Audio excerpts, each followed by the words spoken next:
अस्सलाम वालेकुम, मैं हूँ फराह साक। Choice restriction and other technique of reverse psychology. Choice restriction means अगर हमने किसी से कोई फ़ायदा उठाना है या मैनिपुलेट करना है तो हम उसको नंबर ऑफ़ चॉइसेस लिमिट करके दे देते हैं। यानी हम ये कहते हैं कि मैं मसलन रिलेशनशिप्स में अगर किसी की ब्रेक होने वाली है और कोई पर्सन चाहता है कि वो अपने स्पाउस को या पार्टनर को इमोशनली ब्लैकमेल करे या उसको मैनिपुलेट करे, तो वो उसको 2 चॉइसेस देता है। हो सकता है choice number 1 and choice number 2 दोनों उसको पसंद नहीं है, लेकिन हम कहते हैं कि if you want to get along with me, अगर तुमने मेरे साथ चलना है तो तुम या ये करो या ये करो।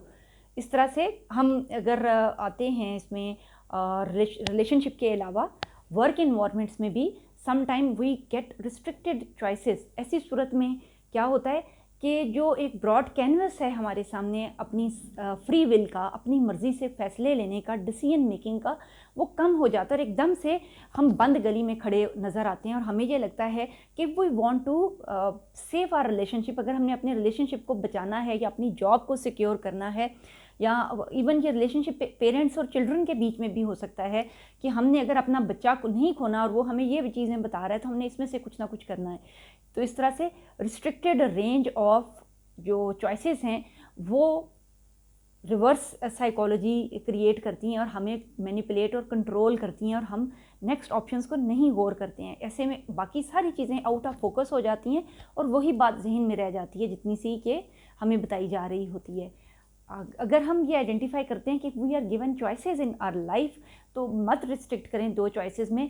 कम up with your ideas, with your own new innovative self कि अच्छा ये 2 चॉइसेस आपने बताई हैं, ये बात बिल्कुल ठीक है, लेकिन मेरे जहन में ये एस्पेक्ट भी है। तो if you are argumentative, if you are better in discussion, अगर आप ज़्यादा अच्छी तरह बातचीत कर सकते हैं तो आप बड़े आराम से आइडेंटिफाई कर सकते हैं कि आपको रिस्ट्रिक्टेड चॉइसेस अप्लाई की जा रही हैं और आपने इसका शिकार नहीं होना।